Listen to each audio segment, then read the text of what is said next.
दोस्तों, दुनिया भर के शेयर बाजार लाल निशान पर हैं। कच्चा तेल उबाल मार रहा है, लेकिन सराफा बाजार में सन्नाटा है। जिस सोने को संकट का सबसे भरोसेमंद साथी कहा जाता था, वो इस युद्ध के माहौल में सुस्त क्यों पड़ा है? क्या डॉलर की मजबूती सोने पर भारी पड़ रही है, या फिर सेंट्रल बैंकों की बदलती चाल ने खेल बिगाड़ दिया है? चलिए जानते हैं वो 5 बड़े कारण जो सोने की कीमत को बढ़ने से रोक रहे हैं। नमस्कार, मैं हूं आपके साथ संध्या बिष्ट और आप देख रहे हैं द इकोनॉमिक टाइम्स हिंदी। दोस्तों, आमतौर पर जब भी दुनिया में तनाव बढ़ता है, खास करके जब बात अमेरिका और ईरान जैसे देशों की हो, तो एक चीज लगभग तय मानी जाती है कि सोने के दाम ऊपर जाएंगे। कारण भी साफ है, अनिश्चितता बढ़ेगी, निवेशक डरेंगे और सुरक्षित जगह की तलाश करेंगे। उस वक्त सबसे पहला नाम आता है गोल्ड का। लेकिन अगर ऐसे माहौल में सोना उम्मीद के मुताबिक नहीं चढ़ रहा, तो सवाल उठना लाजमी है कि आखिर खेल क्या है। ये कहानी सिर्फ जंग या फिर तनाव की नहीं है, बल्कि ये पूरी तरह से इस बात की है कि आज की वैश्विक इकोनॉमी कैसे काम कर रही है और निवेशक किस तरह सोच रहे हैं। सेफ हेवन की सोच में बदलाव हुआ है।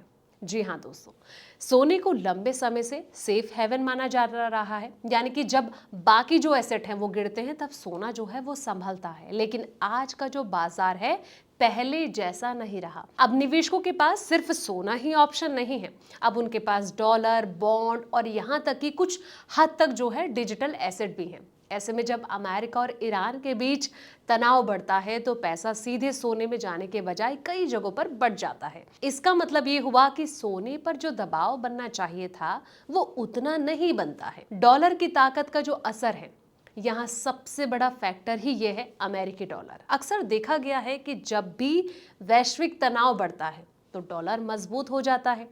इसका कारण ये हुआ कि दुनिया के जो ज्यादातर निवेशक हैं, अमेरिका को अब भी सबसे सुरक्षित इकोनॉमी मानते हैं। अब यहाँ एक दिलचस्प चीज होती है, सोना और डॉलर आमतौर पर उल्टी दिशा में चलते हैं। दोस्तों, जब डॉलर मजबूत होता है, तो सोना दबाव में आता है, क्योंकि सोना डॉलर में कीमत तय करता है। और जब डॉलर महंगा हो जाता है, तो सोना खरीदना बाकी देशों के लिए महंगा हो जाता है। यही वजह है कि भले ही जंग का माहौल हो, अगर डॉलर मजबूत है तो सोना उतना ही तेजी से नहीं चढ़ पाता है।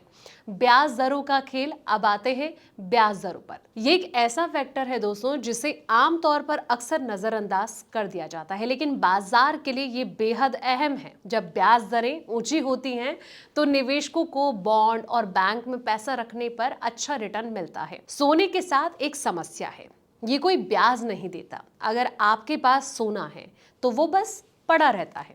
ऐसे में जब ब्याज दरें ऊंची होती हैं, तो निवेशक जो है सोने की तरह उन एसेट में जाते हैं जहां उन्हें नियमित आय मिलती है। अगर उस समय अमेरिका में ब्याज दरें ऊंची हैं, तो भले ही जंग हो रही हो, सोना उतना अट्रैक्शन नहीं लगता इसमें। बड़े निवेशकों की रणनीति। आज का बाजार जो है वो छोटे निवेशकों से ज्यादा बड़े फंड और संस्थाओं द्वारा चलाया जाता है। ये लोग भावनाओं पर नहीं, बल्कि डेटा पर काम करते हैं दोस्तों। इनके लिए हर चीज एक गणना है।